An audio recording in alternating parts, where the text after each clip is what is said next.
नमस्कार, स्वागत है आप सभी का। तो स्टार्ट करेंगे आज की क्लास 26 है। पहला क्वेश्चन यहाँ पर देखिए, विश्व रेड क्रॉस दिवस मनाया जाता है। प्रत्येक वर्ष 8 मई को विश्व रेड क्रॉस दिवस मनाया जाता है। विश्व रेड क्रॉस की स्थापना या इसके संस्थापक हेनरी ड्यूनेंट हैं और इन्हीं का जन्म दिवस है 8 मई को।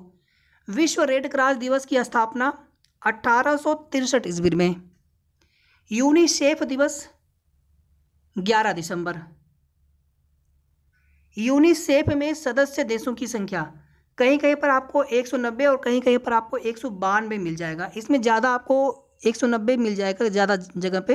बाकी हमने इनकी ऑफिशियल साइट पर जाकर के सर्च किया, विकीपीडिया पर भी हमने देखा तो 190 भी दिया हुआ है, 192 भी मिल जाएगा। तो आपको 190 याद रखना है। अगर ऑप्शन में 190 ना दिया हो, 192 दिया हो, 188, 87, 89 ऐसे दिया हो, तब आपको 192 करना है ऑप्शन। वर्तमान में यूनिसेफ के प्रमुख कैथरीन रसेल, प्रमुख यानी अध्यक्ष, और इनसे पहले हेनरीटा फोर जी थे। यूनिसेफ के प्रमुख कार्य क्या है? टीकाकरण, रोगों की रोकथाम प्रदान करना, बचपन और मातृ पोषण बढ़ाना, स्वच्छता, शिक्षा, आपातकालीन सहायता, पूरे विश्व के बच्चों के लिए भोजन, स्वास्थ्य, शिक्षा की उपलब्धता हेतु प्रयास करना। क्वेश्चन नंबर 7, यूनिसेफ के संस्थापक और प्रथम अध्यक्ष लुडविग राजचमन 7। वर्तमान में विश्व रेड क्रॉस के अध्यक्ष। अच्छा, ये पीडीएफ बनाने में छूट गया है, तो इसका आंसर हम अभी कमेंट में पिन कर देंगे या फिर आपको सेशन के लास्ट में बता देंगे।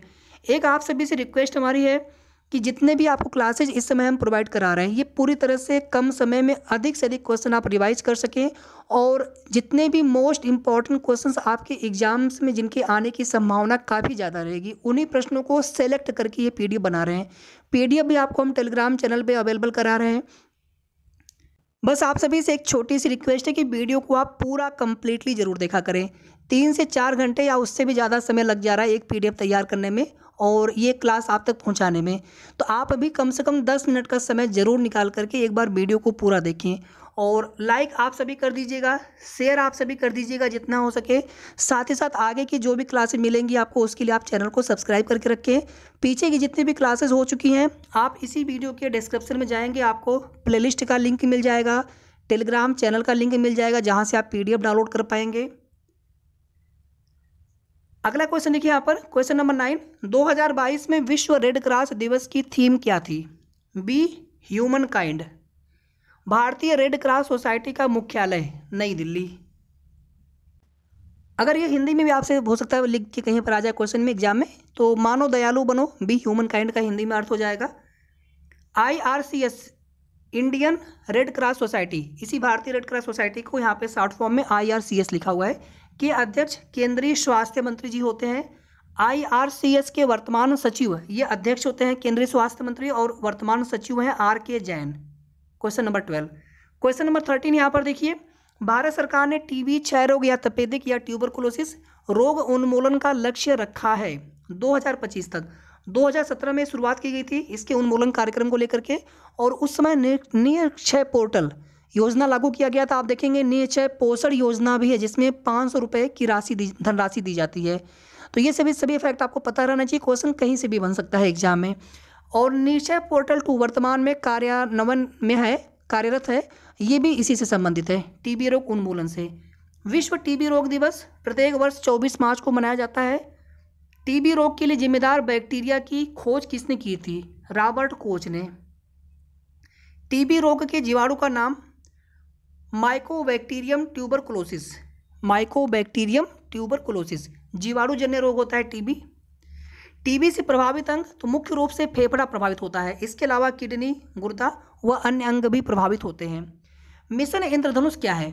मिशन इंद्रधनुष के तहत बच्चों और गर्भवती महिलाओं का टीकाकरण और कुल 7 बीमारियों से बचाव के लिए ये टीकाकरण कार्यक्रम शुरू किया गया है। मिशन इंद्रधनुष के तहत कितने रोगों से बचाव के लिए टीकाकरण किया जाता है? Question number 19। तो कुल 7 रोगों से बचाव के लिए ये टीकाकरण किया जाता है। कौन कौन से रोग हैं?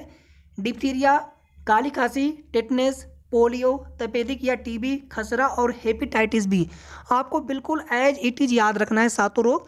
आपसे एक क्वेश्चन पूछ सकता है, उसमें कोई 3 इसमें से दिया होगा, एक कोई आपको दूसरे रोग का नाम दे देगा, पूछेगा इनमें से कौन मिशन इंद्रधनुष के तहत वैक्सीनेशन में शामिल नहीं है।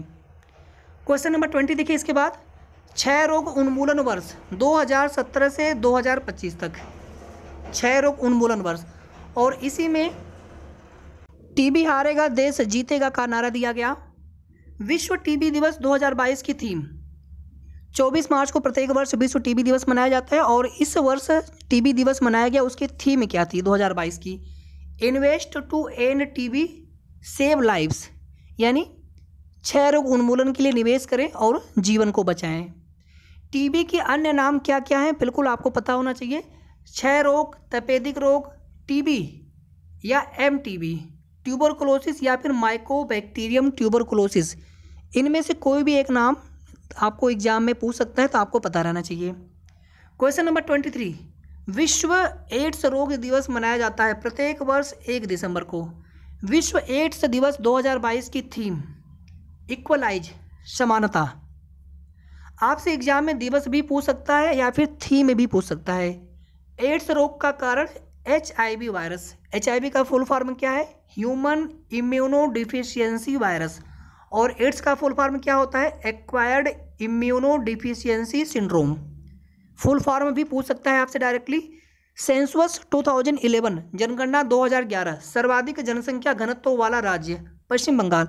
कुछ क्वेश्चन देखिए आपको, ये सेंसस से हो गया और जो स्वास्थ्य एजेंसियां हैं इनसे संबंधित, या विवाह से, या फिर अन्य जो आपके सिलेबस पर जितने भी आपको क्वेश्चन है पूरी तरह से आपके सिलेबस पर आधारित है। और सिलेबस में कंप्लीट जितना आपका सिलेबस है सभी जगह से क्वेश्चन आपको कराने वाले हैं और ये क्लासेज आपको डेली मिल रही हैं। तो पश्चिम बंगाल सबसे अधिक घनत्व, अच्छा माफी चाहूँगा, यहाँ पर ये क्वेश्चन गलत हो गया है, यहाँ पर बिहार रहेगा, ठीक है, बिहार। और 2001 में पश्चिम बंगाल था, ठीक है, इसको याद रख लीजिएगा। 2001 में पश्चिम बंगाल था सर्वाधिक जनसंख्या घनत्व वाला, और 2011 में बिहार है। कहीं पर अगर आपको पश्चिम बंगाल मिल जाए तुरंत उसको कट करिएगा आप, क्योंकि ठीक है बहुत जगह हो सकता है कि आपको पश्चिम बंगाल बता दिया जाए। 2001 की जनगणना के अनुसार सर्वाधिक जनसंख्या घनत्व पश्चिम बंगाल का था। 2011 की जनगणना के अनुसार सर्वाधिक जनसंख्या घनत्व बिहार राज्य का है। देश का जनसंख्या घनत्व 382।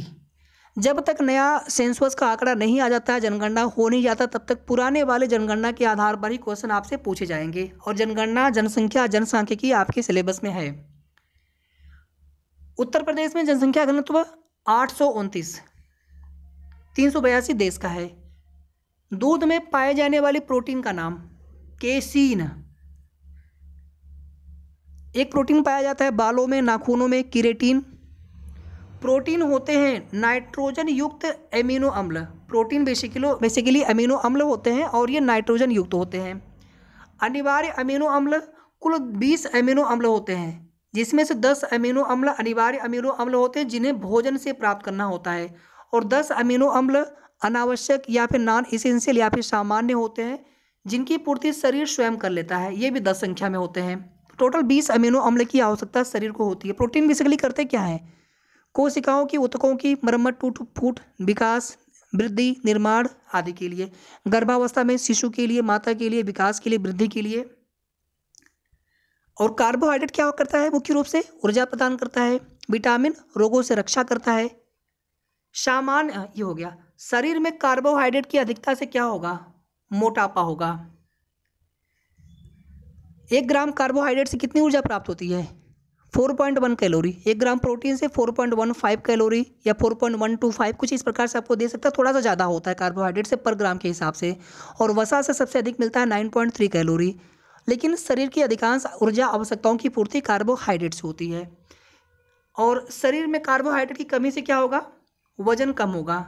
मानव शरीर में ऊर्जा का प्रमुख स्रोत कार्बोहाइड्रेट। कार्बोहाइड्रेट के तत्व क्या है? Carbon, hydrogen, oxygen. तो हमने यहाँ पर शॉर्ट में लिख रखा है। कार्बन को कैपिटल C से डिनोट करते हैं, हाइड्रोजन का सिंबल कैपिटल H, ऑक्सीजन का कैपिटल O। दालें किसका प्रचुर स्रोत होती हैं? प्रोटीन का। प्रोटीन के तत्व क्या होते हैं? C, H और O। कार्बन, हाइड्रोजन, ऑक्सीजन के अलावा नाइट्रोजन भी इसमें होता है। बाकी प्रोटीन में, कार्बोहाइड्रेट में और इन दोनों में कार्बन, हाइड्रोजन, ऑक्सीजन पाए जाते हैं। कार्बोहाइड्रेट में भी, प्रोटीन में भी, माफी चाहूँगा, कार्बोहाइड्रेट में और वसा में CHO। लेकिन प्रोटीन में N इसमें और मिलता है अतिरिक्त। जो विटामिन, माफी चाहूँगा, विटामिन जो प्राकृतिक रूप से आंत के जीवाणुओं द्वारा निर्मित होते हैं, विटामिन K। सामान्य जुकाम के लिए किस विटामिन का प्रयोग किया जाता है? विटामिन सी का, सामान्य जुकाम के इलाज के लिए। विटामिन B12 में पाए जाने वाली धातु होती है cobalt. Beauty vitamin, vitamin E, धूप का विटामिन, विटामिन डी। किस विटामिन को हार्मोन भी कहा जाता है? विटामिन डी को, किडनी से उत्पन्न हार्मोन। विटामिन डी के प्रकार, तो विटामिन डी के दो प्रकार होते हैं, विटामिन D2 और विटामिन D3। विटामिन डी का नाम होता है कैल्सीफेरॉल, और इसके जो दोनों प्रकार हैं D2 और D3, तो D2 में अर्गो लग जाएगा और D3 में काल्के लग जाएगा, तो अर्गो कैल्सीफेरॉल और काल्के कैल्सीफेरॉल। केवल विटामिन डी का केमिकल नेम पूछा जाएगा तो कैल्सीफेरॉल। विटामिन नाम किसके द्वारा दिया गया है? सी फुंक के द्वारा, और इन्हीं के द्वारा विटामिन की खोज भी की गई थी। कौन सा विटामिन शरीर में संचित नहीं होता है? तो जल में घुलनशील विटामिन दो होते हैं, विटामिन सी और विटामिन बी समूह, मतलब B1, B2, B3, B5, B7, B9, B12। तो ये सभी जल में घुलनशील होते हैं, ये मूत्र द्वारा शरीर से बाहर कर दिए जाते हैं, ये शरीर में संचित नहीं होते हैं। और बाकी के जो विटामिन हैं ये शरीर में संचित होते हैं, लीवर के द्वारा संचयन किया जाता है अधिकांश विटामिनों का। और एक विटामिन ऐसा भी है जिसका संश्लेषण, जिसका निर्माण यकृत के द्वारा किया जाता है, विटामिन ए का। लेकिन याद रखिएगा, अगर आपसे पूछे कि संचयन, तो इसमें विटामिन डी भी आ जाएगा, विटामिन ई भी आ जाएगा, विटामिन के भी आ जाएगा थोड़ा बहुत मात्रा में, जो यकृत में स्टोर होता है, लेकिन निर्माण करता है यकृत विटामिन ए का केवल। और विटामिन की खोज बाई सी फुंक या फिर कैसिमिर फुंक, और इन्होंने ही विटामिन नाम दिया है। विटामिन का काम क्या होता है? शरीर की रोगों से रक्षा करना, और विटामिन की कमी से शरीर में विभिन्न रोग होने लगते हैं। तो बस कुल मिलाकर के 10 मिनट की श्रृंखला थी, 10 मिनट का सेशन था आज का क्लास का, और इसके बाद हम लोग फिर से मिलेंगे नेक्स्ट क्लास में टॉप 50 या टॉप 100 के साथ में। वीडियो को आप सभी प्लीज़ लाइक शेयर जरूर कर दीजिएगा। साथ ही साथ अगर आपने अभी तक चैनल को सब्सक्राइब ना किया हो तो जरूर सब्सक्राइब कर ले। बाकी की क्लासेज आप प्लेलिस्ट में जाकर के देख लीजिएगा। अगर आपको प्लेलिस्ट ढूंढने में दिक्कत हो तो आप इसी वीडियो के डिस्क्रिप्शन बॉक्स में नीचे आप जाएंगे, वहाँ पर आपको प्लेलिस्ट का लिंक मिल जाएगा, और टेलीग्राम चैनल का लिंक भी आपको वहीं पर मिल जाएगा डिस्क्रिप्शन में नीचे। टेलीग्राम चैनल पे आपको PDF अवेलेबल है बिल्कुल फ्री ऑफ कॉस्ट, और इसके पहले की भी PDF हमने अवेलेबल करवाई हुई है, आप वो PDF भी डाउनलोड कर सकते हैं, और आज की PDF भी आपको तुरंत, आप अभी आप चाहे तो अभी आप डाउनलोड कर सकते हैं जा करके।